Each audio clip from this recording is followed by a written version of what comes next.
Des prestations artistiques ont été présentées dans différents secteurs de la MRC afin d'aller à la rencontre des communautés qui habitent la région, permettant ainsi de faire rayonner la culture. Puisque la réponse du public a été très bonne, Courant culturel reviendra avec une deuxième édition en 2023. On en parle avec Charlotte Agostini, chargée de projet pour Accès Culture Pop-Up. Bonjour. Bonjour. Donc, cet été, vous avez fait des spectacles, ça s'appelait Accès Culture Pop-Up. Rappelez-moi un peu, c'était quoi cette formule-là?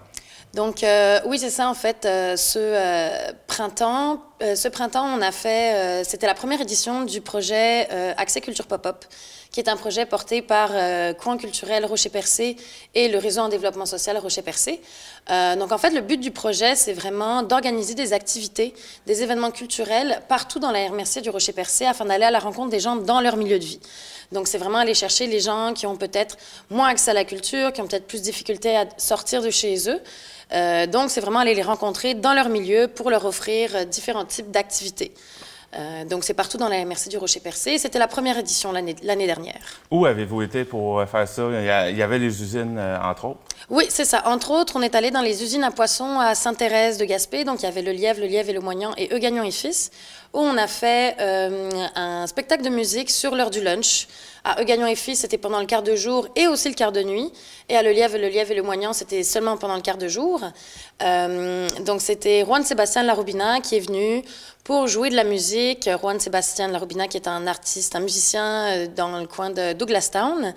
Il est aussi hispanophone, donc ça marchait vraiment bien avec beaucoup des employés des usines qui sont hispanophones, qui viennent souvent du Mexique ou du Guatemala.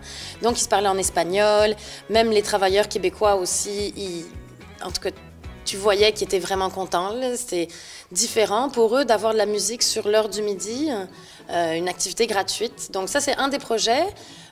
Ensuite, on a aussi organisé un spectacle de musique ambulant dans Percé-Est. Donc, il y avait Nash and the Narrows, qui est un groupe de musique country, qui ont fait un spectacle à Bridgeville de 45 minutes. Après, ils partaient pour aller à Barachois pendant un autre 45 minutes. Et après, ils s'en allaient à Saint-Georges-de-Malbaie pour un autre 45 minutes. Donc là, c'est ça, la batterie était dans le camion, les musiciens étaient à l'extérieur du camion. Quand le spectacle finissait, on remballait tout, on conduisait un petit 10 minutes, puis après on ressortait tout le matériel. À chaque événement, il y a eu environ peut-être de 50 à 70 personnes.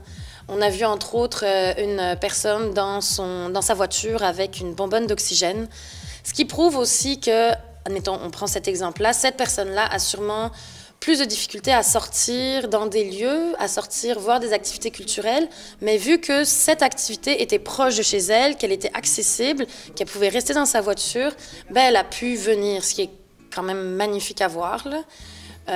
Ensuite, on a eu aussi un événement à Grande-Rivière, un événement d'art, de peinture des bacs à jardin. Les bacs à jardin, c'est un projet de Produire la santé ensemble, du PRS et du CJE qui ont construit des bacs à jardin qui ont été distribués un petit peu partout dans la MRC.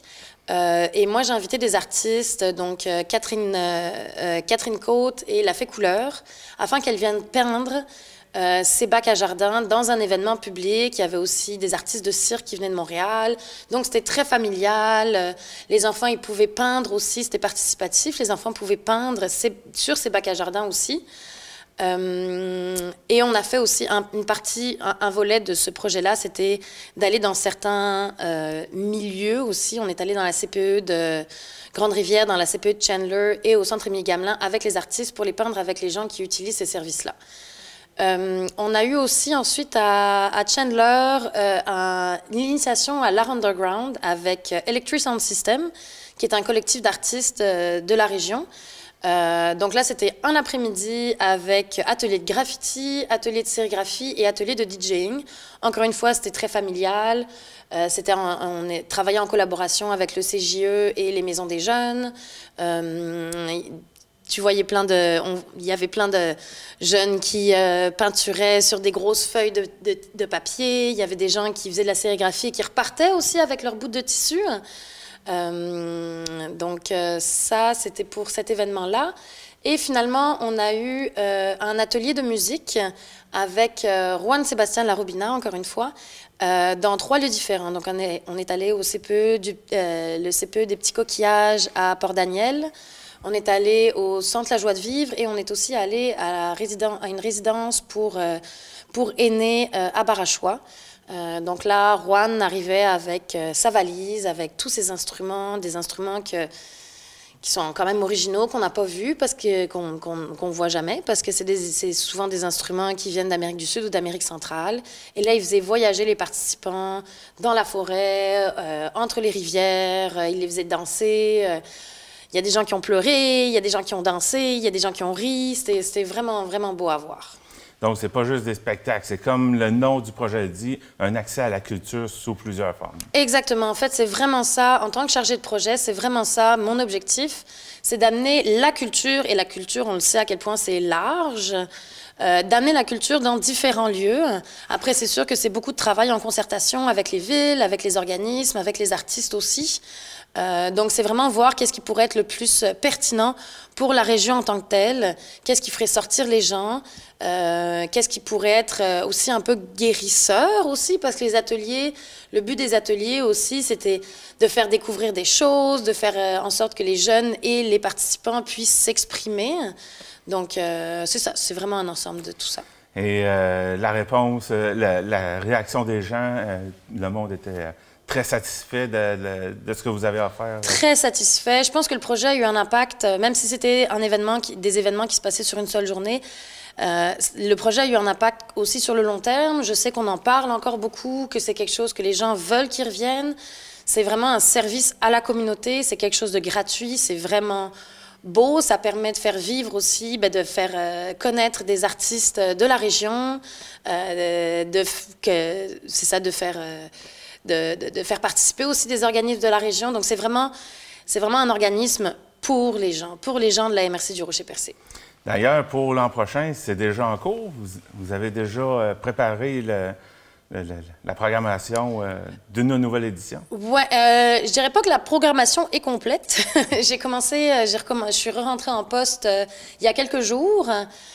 Donc, c'est ça, avec Julie Fournier-Lévesque, on a fait un récapitulatif de la dernière année, des événements qui s'étaient passés. Et là, maintenant, je suis rentrée en contact avec les différentes villes de la MRC, avec différents organismes et différents artistes. Donc, petit à petit, ça se construit. Là, le projet est jusqu'à la fin juin. Donc, c'est ça, il va y avoir des événements aussi au courant de l'hiver. Ça reste encore à déterminer, mais il va y avoir plein de belles choses qui vont se passer. Est-ce qu'il va y avoir des nouveautés? Côté culturel de prévu? Oui, en fait, le but du projet aussi, c'est pas de refaire les mêmes événements tout le temps. C'est de changer la formule, changer les lieux. Par exemple, c'est ça l'année passée, quand on est allé dans Percé, on est plus allé dans Percé-Est, Barachois, Saint-Georges, Bridgeville. Là, cette année, on pense peut-être plus aller dans le coin de Val-d'Espoir. Aussi, on aimerait ça aller voir la communauté anglophone à Marcille, ce qu'on n'avait pas fait l'année passée.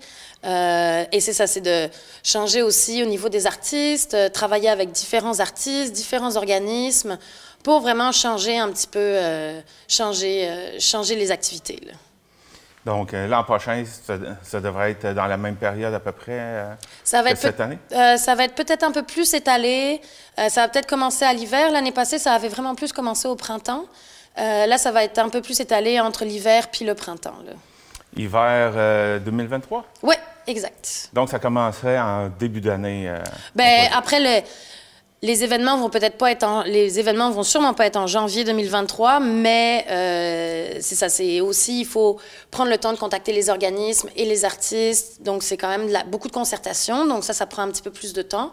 Mais oui, ça va se passer pendant l'hiver-printemps.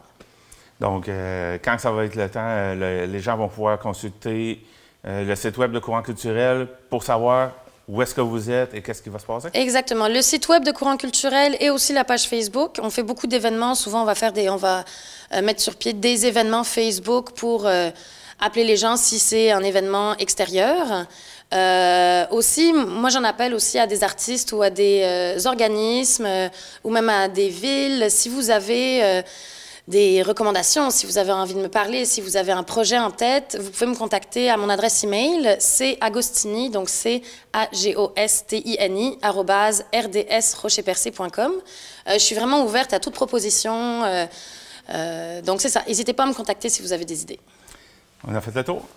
Oui, j'aimerais aussi remercier nos partenaires. Donc, nos partenaires pour cette année, c'est l'Alliance pour la solidarité, ainsi que la FLAC, donc le Fonds Lucie et André Chagnon, ainsi que bien sûr le RDS Rocher-Percé, le Réseau en développement social Rocher-Percé, qui, grâce à son plan de communauté, permet à Accès Culture Pop-Up d'exister. Voilà. Merci beaucoup. Merci. Vous êtes amateur de jeux vidéo, de jeux de société ou collectionneur d'articles de jeux dans l'âme? Venez visiter la boutique Spoutnik Gaspésie au 45 boulevard Pabot, Chandler. Pour discuter avec des passionnés, découvrir un univers de jeux rétro, les dernières nouveautés du marché, des figurines de collection, nos cartes de jeux à collectionner, déplacez-vous en boutique et nous saurons répondre à l'ensemble de vos besoins. Pour les passionnés d'activités ludiques en Gaspésie, l'endroit par excellence, c'est Spoutnik Gaspésie. Visitez notre site internet au spoutnikgaspésie.ca ou notre page Facebook et découvrez l'univers Spoutnik Gaspésie.